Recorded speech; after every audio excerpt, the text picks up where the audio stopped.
लखनपुर नाम के राज्य में आरव नाम का एक गरीब किसान रहता था। वह एक मेहनती व्यक्ति था और अपने खेतों में खूब मेहनत करता था, पर किस्मत कभी उसका साथ नहीं देती थी। कभी बाढ़ तो कभी सूखे के कारण अक्सर उसकी फसल खराब हो जाती थी। उसकी आर्थिक स्थिति दिन ब दिन खराब होती जा रही थी, जिसके कारण उसकी पत्नी पायल अक्सर उसकी खेती करने का विरोध करती थी और उसे कोई और काम करने का दबाव डालती थी। वह हमेशा अपनी किस्मत को कोसती रहती थी और कहती थी, हे भगवान, गांव में सबकी पत्नियां कितने ऐशो आराम से रहती हैं। उनके पति उनकी सारी ख्वाहिशें पूरी करते हैं और भगवान, मेरी तो किस्मत ही फूटी है। एक मैं हूँ जिसका पति अपनी पत्नी को 2 जून की रोटी तक नहीं दे पा रहा है। एक दिन पायल कुछ सब्जियां लेने के लिए बाजार गई। जब वह सब्जी बेचने वाले की दुकान पर पहुंची तो उसने देखा कि एक औरत अपने अंगरक्षक के साथ सब्जी वाले की ओर आ रही है। पायल उस औरत के गहनों और उसके कीमती पहनावे को टकटकी लगाकर देखती है। उसके आते ही सब्जी वाले ने पायल को पूरी तरह से अनदेखा कर दिया और बहुत जल्द ही सब्जी से भरा झोला अंगरक्षक को पकड़ा दिया। जब वह औरत चली जाती है तो पायल सब्जी वाले से पूछती है, कौन थी वह औरत? क्या तुम उसे जानते हो? अरे, आप इन्हें नहीं जानती? यह राज ज्योतिष की पत्नी है। उनके पति भविष्य बताते हैं। अगर राज दरबार पर कोई भी विपत्ति आने वाली होती है तो वह राजा को इस बारे में पहले ही आगाह कर देते हैं। पायल तुरंत अपने घर जाती है। गुस्से से तमतमाई पायल अपने पति से कहती है, सुनिए जी, ऐसा कब तक चलेगा? जिस दुकानदार से मैं रोज सामान खरीदती हूँ वह तक मेरी इज्जत नहीं करता। आप मेरी मानो और यह खेती किसानी छोड़कर ज्योतिषी बन जाओ। मैं ज्योतिषी कैसे बन सकता हूँ? मुझे तो ज्योतिष के बारे में कुछ भी नहीं पता। अरे, इसमें कोई हल थोड़ी चलना है, बस पासा फेंकना है और जो भी मन में आए बोल देना है। अपने घर की हालत सुधारने के लिए इतना तो आप कर ही सकते हैं। मेरे कहने पर एक बार कोशिश तो करके देखिए। पायल के बार बार दबाव डालने पर आरव को उसकी बात माननी पड़ी। उसने पासे की पोटली ली और बाजार की ओर निकल पड़ा। बाजार पहुंचकर वह वहां एक तख्ती लगाकर बैठ गया। काफी समय तक किसी ने उसकी ओर गौर नहीं किया और न ही कोई उसके पास गया। अचानक एक महिला उसके पास आई और बोली, महाराज, मेरे पति ने मुझे एक कीमती सोने का हार दिया था। मैं उसे पता नहीं कहाँ रख के भूल गई हूँ। कृपया उसे खोजने में मेरी मदद करें, नहीं तो मेरे पति मुझसे बहुत ज्यादा नाराज होंगे। आरव के हाथ पैर घबराहट से कांपने लगे। उसे समझ नहीं आ रहा था कि वह क्या करे। डरते डरते उसने पासा फेंका। उसने पासे पर गौर किया तो वह उसे एक मिश्री के टुकड़े जैसा लगा। उसने अपने आप से कहा, ये तो मिश्री के टुकड़े जैसा लग रहा है। जैसे ही उसे महिला ने यह सुना, वह तुरंत घर की तरफ दौड़ पड़ी। कुछ देर बाद वह महिला वापस आती है और एक सोने का सिक्का देते हुए कहती है, महाराज, आपकी भविष्यवाणी तो एकदम सटीक निकली। मैं उस हार को मिश्री के डब्बे में ही रख के भूल गई थी।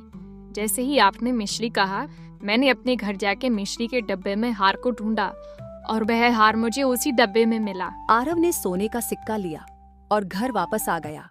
सिक्का देखकर पायल बहुत खुश हुई। देखो, सही कहा था ना मैंने। तुम अगर महीनों अपने खेत में पसीना भी बहाते तो भी तुम्हारे लिए सोने का एक सिक्का कमा पाना नामुमकिन था। ये तो बस एक इत्तेफाक की बात थी। मैंने तो बस पासे को फेंककर मन में जो आया बोल दिया, लेकिन उसने मेरे शब्दों को मेरी भविष्यवाणी समझ लिया और घर में मिश्री के डब्बे में तलाश की तो वह उसे मिल गया। लेकिन पायल, ये सही नहीं है। लोगों को मूर्ख बनाकर उनसे पैसे ऐंठना मेरे बस की बात नहीं है। मुझे खेती आती है और कल से मैं वही करूंगा। देखिए, अब से आपको यही काम करना होगा, वरना मैं अपने मायके चली जाऊंगी और कभी वापस लौटकर नहीं आऊंगी। मरता क्या ना करता। आरव को अगले दिन फिर बाजार जाकर बैठना पड़ा। अगले दिन रात को राजमहल के अस्तबल से 10 घोड़े चोरी हो गए। राजा इस बात से बहुत नाराज था। उसने राज ज्योतिषी को बुलाया और उसे आदेश दिया, पता लगाओ कि घोड़ों को किसने चुराया और वह कहाँ है। मुझे इस संबंध में तुरंत जानकारी चाहिए। ज्योतिषी इस संबंध में किसी भी प्रकार की जानकारी दे पाने में नाकाम था। मुझे माफ कीजिए महाराज, इस बारे में मैं आपको कोई जानकारी दे पाने में असमर्थ हूँ कि उन घोड़ों को किसने चुराया और वह इस समय कहाँ पर है। तभी राज्य के एक मंत्री ने बोला, महाराज, मेरी पत्नी उसका हार खो जाने पर बाजार में एक ज्योतिषी के पास गई थी। उस ज्योतिषी ने हार के बारे में बिल्कुल सही जानकारी दी थी। शायद वह हमारी कुछ मदद कर सके। राजा ने आरव को तुरंत ही अपने राज्य दरबार में लाने का आदेश दिया।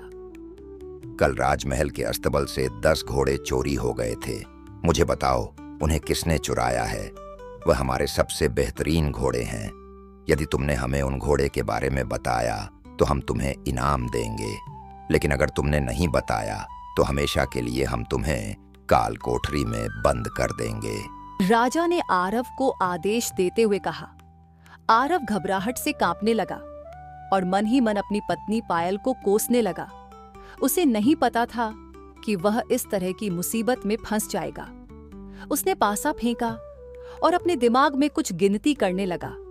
राजा ने फिर आदेश देते हुए कहा, अब मुझे बताओ, वह 10 घोड़े कहाँ पर है? आरव के कानों में आवाज पड़ी और वह बड़बड़ाया, 10 लोग आपके घोड़ों को लेके गए हैं। वह चोर कौन है और किस दिशा में गए हैं? महाराज, यह बहुत जटिल कार्य है, इसलिए इस काम के लिए मुझे 10 दिन का समय चाहिए। आरव जानता था कि अगर इस वक्त उसने कुछ भी गलत कहा तो महाराज उसे काल कोठरी में डाल देंगे। ज्योतिषी, मेरे पास और समय नहीं है। महाराज, मुझे 10 दिनों का समय चाहिए। मेरी शक्तियों ने मुझे ऐसा ही आदेश दिया है। इसमें मैं कुछ नहीं कर सकता। ठीक है, तो फिर मेरे पास उन 10 घोड़ों के साथ ही आना, या फिर तुम उसके बाद काल कोठरी को ही जीवन भर के लिए अपना घर समझ लेना। आरव वापस अपने घर लौट आया। वह बुरी तरह से डरा हुआ था। जो कुछ भी दरबार में हुआ था उसने वह सब कुछ पायल को बताया। पायल को अब अपने किए पर बहुत पछतावा हो रहा था। हे भगवान, यह सब मेरी लालच के कारण हुआ है, जो आज तुम इतनी बड़ी मुसीबत में पड़ गए हो। अगर तुम्हें काल कोठरी में जाना पड़ा तो मैं अपने आप को कभी माफ नहीं कर पाऊंगी। अब वह दोनों इस मुश्किल से निकलने के लिए कोई उपाय सोचने लगे, लेकिन उन्हें कोई रास्ता नहीं सूझ रहा था। आरव बहुत ज्यादा दुखी था। उसने अपनी सबसे पसंदीदा चीज अखरोट निकाले और उन्हें गिना। वह पूरे 10 थे। उसने सारे अखरोट अलमारी में रख दिए।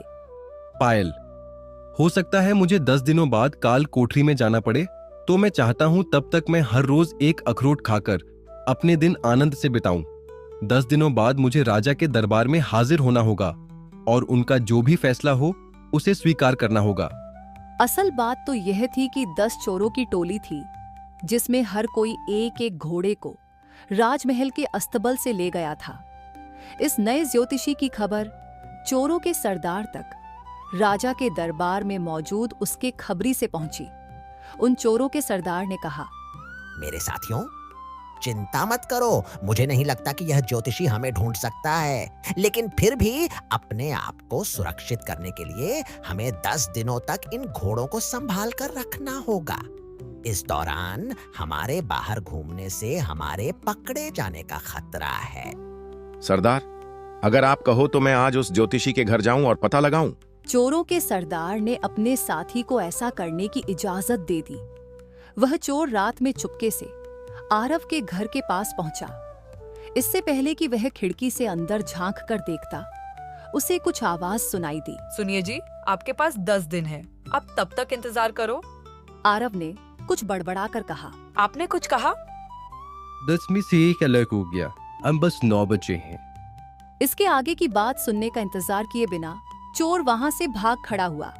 वह अपने सरदार के पास गया और वहां जो कुछ सुना उसे अपने सरदार को बताते हुए बोला, सरदार, मैं उस ज्योतिषी के घर के पास गया और उसने उसकी पत्नी से कहते हुए सुना कि ये कम हो गया है, बस 9 ही बचे हैं। इसका मतलब मैं जानता था कि मैं वहां हूं, इसलिए मैं वहां से जल्दी से निकल आया। उसकी बात सुनकर सरदार आश्चर्यचकित हो गया और ज्योतिषी के बारे में जानने में उत्सुक हो गया। और सरदार बोला, ऐसा है तो कल तुम दोनों वहां जाना। इस बीच पायल अपने पति के बारे में सोचकर बहुत दुखी थी। उसके पास ना तो कोई ज्योतिष विद्या थी और ना ही उसके पास कोई अनोखी शक्ति थी। वह यह सोचकर मन ही मन अपने आप को कोस रही थी कि उसने अपने पति को ज्योतिषी बनने पर मजबूर ही क्यों किया। वह कैसे भी अपने किए का प्रायश्चित करना चाहती थी। उसने अपने पति से कहा, क्यों ना मैं राजा के पास जाऊं और उन्हें यह सच्चाई बता दूं कि आपको ज्योतिष विद्या का कोई ज्ञान नहीं है। हो सकता है वह हमें माफ कर दे। नहीं नहीं, तुम ऐसा बिल्कुल मत करना। यदि तुमने ऐसा किया तो भी कोई हम पर भरोसा नहीं करेगा, बल्कि उन्हें ऐसा लगेगा जैसे हम बहुत बड़े ठग हैं, और मेरे साथ साथ तुम्हें भी काल कोठरी में डाल देंगे। पायल, मैं हमेशा से जानता था कि लालच का फल बुरा होता है, लेकिन तुमने मुझे यह सब करने पर मजबूर किया। इससे अच्छा तो मैं खेती किसानी करता, 4 पैसे कम कमाता, लेकिन कम से कम सुकून से इज्जत की सूखी रोटी तो खाने को मिलती। दूसरे दिन दोनों चोर आरव के घर के बाहर पहुंचे। जैसे ही वह घर के बाहर पहुंचते हैं, उन्हें आरव की आवाज सुनाई देती है। 2 गए, बस 8 बचे हैं। आरव ने दूसरा अखरोट भी खा लिया था और कुछ सुनने का इंतजार किए बिना दोनों चोर वहां से भाग गए। वह अपने सरदार के पास गए और वहां जो कुछ हुआ था वह बताने लगे। सरदार, हम उस ज्योतिषी के घर के पास गए और उसे कहते सुना कि 2 निकल गए, बस 8 बचे हैं। यह सब जानकर सरदार आरव के बारे में जानने के लिए और ज्यादा उत्सुक हुआ। उसने कहा, ठीक है, कल तुम 3 लोग उसके घर जाना। उनका यह काम 10 दिन तक जारी रहा। सरदार भी अपने सभी साथियों के साथ मोहन के घर पर पहुंचा। इससे पहले कि वह अंदर झांकते ही उन्होंने आरव की आवाज सुनी। लो, पूरे 10 के 10 खत्म। अब 10 दिन भी हो चुके हैं। अब बचने का कोई रास्ता नहीं है, क्योंकि वह सब खत्म हो गए। मुझे अभी राजा के दरबार जाना होगा और अपनी हाजिरी देनी होगी। अगले ही पल किसी ने उसके दरवाजे पर दस्तक दी। मुझे पता है आप लोग यहाँ क्यों आए हैं। वह सोच रहा था कि राजा के सिपाही उसे पकड़कर राजमहल की काल कोठरी में डालने के लिए आए हैं। जब उसने दरवाजा खोला तो चोरों का सरदार उसके पैरों में गिरकर गिड़गिड़ाने लगा। ज्योतिषी महाराज, हमें माफ कर दीजिए। हम सब चोर हैं, खूनी नहीं है। हमने कभी किसी को नुकसान नहीं पहुंचाया। अगर राजा को पता चल गया कि उसके घोड़े हमने चुराए हैं, तो राजा हम सबको फांसी पर चढ़ा देगा।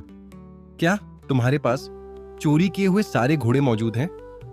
हाँ, हमारे पास पूरे 10 घोड़े हैं। जब हमने आपके और 10 दिनों की प्रतिष्ठा के बारे में सुना, तो हमने तय किया हम इंतजार करेंगे और देखेंगे कि क्या होता है। अगर ऐसी बात है तो तुम लोग उन 10 घोड़े को मेरे गांव की सीमा पर बने तालाब के पास छोड़ दो और कहीं जाकर छुप जाओ। बाकी सब मैं संभाल लूंगा। चोरों के सरदार ने खुशी खुशी यह प्रस्ताव मान लिया और राहत की सांस लेते हुए वहां से चला गया। अगले दिन आरव ने राजा को एक संदेश भेजा। महाराज, मुझे चोरी हुए घोड़ों के बारे में जानकारी मिल चुकी है, लेकिन मेरी शक्तियां सीमित हैं, जिसके कारण मैं आपको केवल एक ही जानकारी दे सकता हूं। या तो आपको चोरी हुए घोड़े की जानकारी दे सकता हूं, या फिर उसे चोरी करने वाले चोरों के बारे में जानकारी दे सकता हूं। आप क्या जानना चाहते हैं? आरव ने राजा को संदेश तो भेज दिया था, लेकिन वह अभी बहुत डरा हुआ था।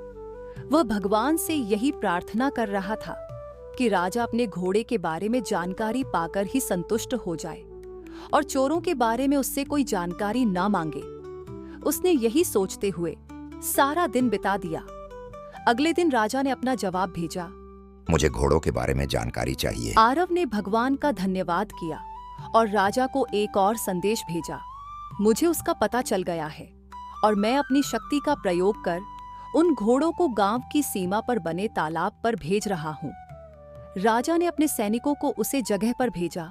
तालाब के पास पहुंचने पर उन्हें चोरी हुए सभी घोड़े बिल्कुल सही सलामत मिल जाते हैं।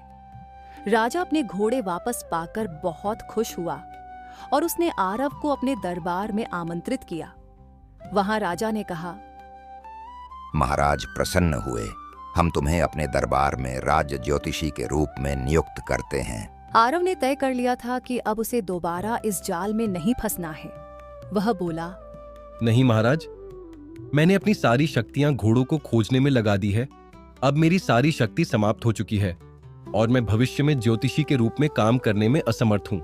राजा ने आरव की बातों को समझा और कहा, तुम बहुत ईमानदार आदमी हो और तुमने हमारे घोड़ों को खोजने में हमारी मदद भी की है, जिसके लिए तुमने अपनी सारी शक्तियां लगा दी। इसलिए हम तुम्हें उपहार के रूप में कुछ स्वर्ण मुद्राएं भेंट करते हैं। आरव ने महाराज को धन्यवाद कहा और अपनी स्वर्ण मुद्राएं ली और जल्दी से राजमहल से बाहर निकल आया। इसके बाद रौनक सीधे अपने घर पहुंचता है, जहां पर उसकी पत्नी पायल उसका इंतजार कर रही थी। ईश्वर की कृपा है जो आप सही सलामत घर लौट आए।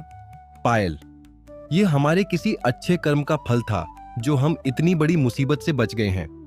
हमारे जीवन में किए गए अच्छे कर्म ही बुरे समय में हमारी ढाल बनते हैं।